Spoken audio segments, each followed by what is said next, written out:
Hi guys, welcome back to the channel and welcome to the second part of the personal finance series जिसमें हम आज बात करने वाले हैं वो है हमारे पास आज topic build an emergency fund, why it is important and how to build it. तो आज हम इमरजेंसी फ़ंड के बारे में जानेंगे कि इमरजेंसी फ़ंड क्यों इतना इम्पोर्टेंट है आपकी लाइफ में या एक फाइनेंशियल लाइफ में। तो पहले हम जानते हैं the significance of emergency fund for the financial stability.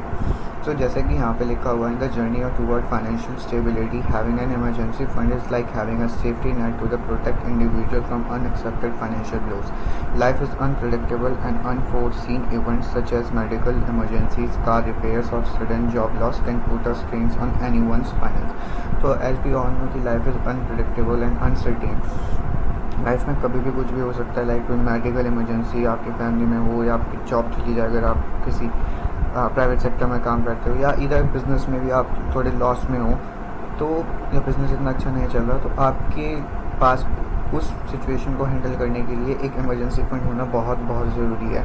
Because emergency fund is just like कि एक सेफ्टी नेट होता है कि जस्ट लाइक हम एक सिचुएशन रखते हैं, अगर किसी पर्सन की जॉब चली गई है किसी भी रीज़न की वजह से, तो उसके पास इतना इमरजेंसी फंड होना चाहिए कि वो अगले 5 से 6 महीने का खर्चा वो अपने एक्सपेंसेस कर सके बिना किसी काम के, या किसी मेडिकल इमरजेंसी से के कारण कोई काम नहीं कर पाता है 3, 4 या 5 महीना, तो उसके पास अपना इमरजेंसी फंड होना चाहिए जिससे कि वो अपने इमरजेंसी फंड को या तो एक्सपेंस को क्लियर करे या अपने घर के एक्सपेंस को क्लियर करे। तो emergency fund is very very important to every one's life.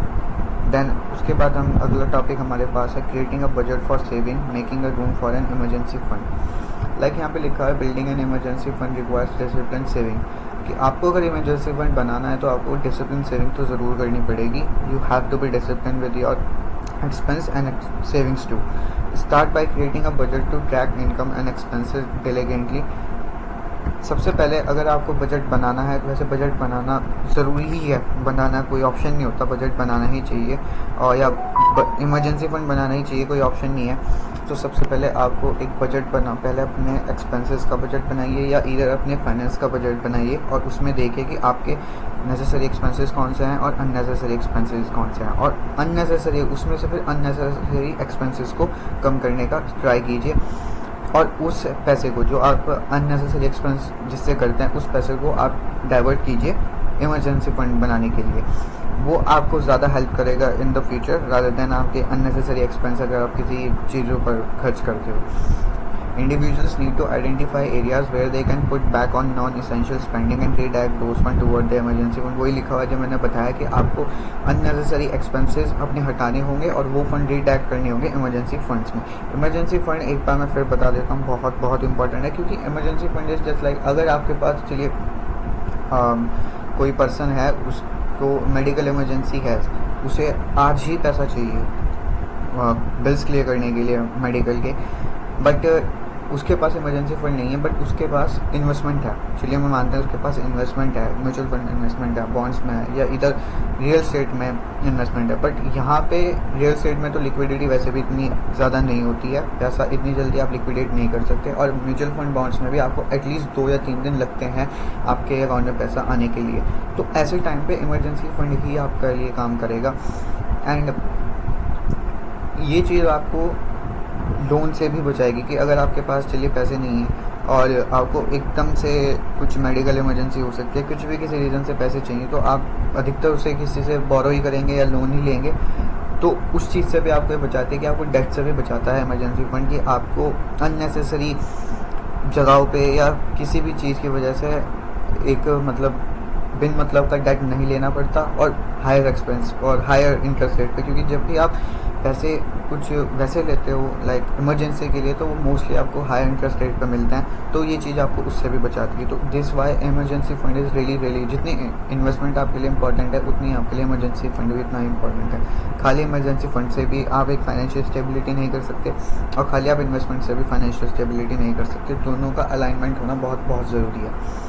Then उसके बाद हम आगे चलते हैं टॉपिक पर डिटरमाइन। अब हम फंड साइज़ के बारे में बात करते हैं कि क्या फंड साइज़ सही होगा आपके इमरजेंसी फंड के लिए। तो सबसे पहले जैसे लिखा हुआ है the size of the emergency fund depends on the individual circumstances, कि हर किसी के अपने अपने सर्कमस्टेंसेस एक्सपेंसेस के अकॉर्डिंग फंड साइज़ तय होता है, बट जो जनरल रूल है यहाँ पे, you have to at least save at least 3 to 6 month worth of living expense. कि अगर आप आपकी जॉब चली जाती है या कोई मेडिकल इशू की वजह से आप कुछ काम नहीं कर पाते, तो आपके पास एटलीस्ट 3 से 6 महीने तक के घर के एक्सपेंस का या पर्सनल एक्सपेंस का खर्च के लिए पैसा होना चाहिए, इमरजेंसी फंड होना चाहिए। तो वो एक सही फंड साइज़ है कि आप अगले 3 से 6 महीने अगर कुछ काम नहीं करते हैं या आप की जॉब चली जाती है, तो अगले 3 से 6 महीने आप अपने लिविंग एक्सपेंस को मेंटेन कर सकते हो या उसे रेगुलर वे में चला सकते हो विदाउट डू एनी वर्क। तो आपका वो एक फंड साइज़ आपके लिए एकदम परफेक्ट होगा कि 3 से 6 महीने तक आप एक्सपेंस चला सको। तो वो ये एक जनरल रूल है, ऐसा नहीं है कि ये हर किसी को यही फॉलो करना है, अपने अपने हिसाब से वो देख सकते हैं। और ये लार्जर इमरजेंसी फंड में भी necessary for those with irregular income और स्पेसिफिक फाइनेंशियल ऑब्लिगेशन, ये तो खैर अलग बात है। अभी हम आगे चलते हैं, जो कि है हमारे पास एक बहुत, अभी यहाँ पे हम स्ट्रेटेजी के बारे में बात करेंगे, कैसे आप यहाँ पे इमरजेंसी फंड बनाना स्टार्ट कर सकते हैं। फर्स्ट ऑफ ऑल, पहले set a clear saving goals, कि सबसे पहले अपनी सेविंग गोल्स क्लियर कीजिए कि कितना आपका इमरजेंसी फंड चाहिए। जैसे जनरली 3 से 6 महीने का डिटरमाइंड है, बट आपको कितना चाहिए, आपके लिए क्या, किसी के लिए ज़्यादा हो सकता है, किसी के लिए कम हो सकता है। तो पहले अपने लिए एक सेविंग गोल तय कीजिए। उसके बाद क्रिएट अ बजट, बहुत इंपॉर्टेंट टॉपिक है। पहले अपने एक्सपेंसेस का, सबसे पहले ये है कि सबसे पहले अपना बजट बनाइए, उसमें एक्सपेंसेस क्लियर कीजिए और अननेसेसरी जो नेसेसरी एक्सपेंसेस हैं और अननेसेसरी एक्सपेंसेस हैं उन्हें क्लियर कीजिए, और उसमें से अननेसेसरी एक्सपेंसेस को हटाइए और उसे डाइवर्ट कीजिए इमरजेंसी फंड या इन्वेस्टमेंट के लिए, आप उसे डाइवर्ट कर सकते हैं। पर जैसे हम यहाँ पे इमरजेंसी फंड के बारे में बात कर रहे हैं, तो पहले यहाँ पे इमरजेंसी फंड को प्रायोरिटी देंगे। और एक चीज़ और है, अगर आपने हमारी इससे पहले वाली वीडियो नहीं देखी जिसमें हमने बजट के बारे में ही, अगर आप सोच रहे हैं कि बजट बनाए कैसे, तो इससे पहले मैंने एक वीडियो ऑलरेडी बना चुका हूँ बजट के बारे में। उसमें हमने बजट के रूल्स डिस्कस किए थे कि कैसे आप अपना बजट बना सकते हैं अलग अलग रूल्स के साथ। तो वो अगर आपने वीडियो नहीं देखी तो मैं उसका लिंक डाल दूँगा, वो वीडियो ज़रूर जाके देखना। देन अगला जो पॉइंट है वो है automate saving, start with small contribution. ज़रूर ऑटोमेट सेविंग करिए, एक अलग से अकाउंट है, सबसे पहला इंपॉर्टेंट टॉपिक, अलग से एक अकाउंट बनाइए कि आप ना सेविंग्स अगर कर रहे हो, एक तो आपका एक्सपेंसेस अकाउंट हो गया, एक आपका सेविंग अकाउंट जिसमें आप सिर्फ खाली सेव करो, उससे आप अपना विड्रॉल नहीं करोगे until unless there is an emergency. तो वो एक अलग ही अकाउंट आप बनाएं बैंक में जिसमें खाली आप सेव करें या इमरजेंसी फंड बनाएं। देन अगला जो टॉपिक है वो है यूटिलाइज विंडफॉल्स एंड बोनसेस। कुछ भी एक्स्ट्रा इनकम या बोनस जो भी मिलता है उसे ज़्यादा से ज़्यादा उसका हिस्सा आप इन्वेस्टमेंट या इमरजेंसी फंड के लिए यूज़ करें। उसके बाद रिड्यूस डेप्ट, अलग एक टॉपिक है, इसके बारे में हम अलग बात करेंगे। देन यही लिखा हुआ है कट अननेसेसरी एक्सपेंस हटाइए, उसे डाइवर्ट कीजिए इमरजेंसी फंड में।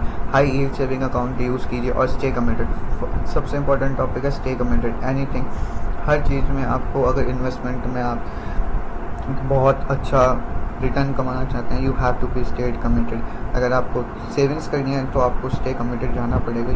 यही सब कुछ है। ये जो लाइन है, ये 2 वर्ड्स हैं, ये सबसे ज़्यादा इंपॉर्टेंट है कि स्टे कमिटेड। ऐसा नहीं है कि आपने 2 महीने इमरजेंसी फंड में इन्वेस्ट किया उसके बाद छोड़ दिया, या आपने 3 से 4 महीने इन्वेस्टमेंट की उसके बाद बंद कर दी, ऐसे नहीं करता। You have to be stay committed and consistent throughout it. Okay, and अभी इस वीडियो में बस इतना ही। Thank you so much for watching the video. अगर वीडियो अच्छी लगे तो please like the channel and subscribe the channel.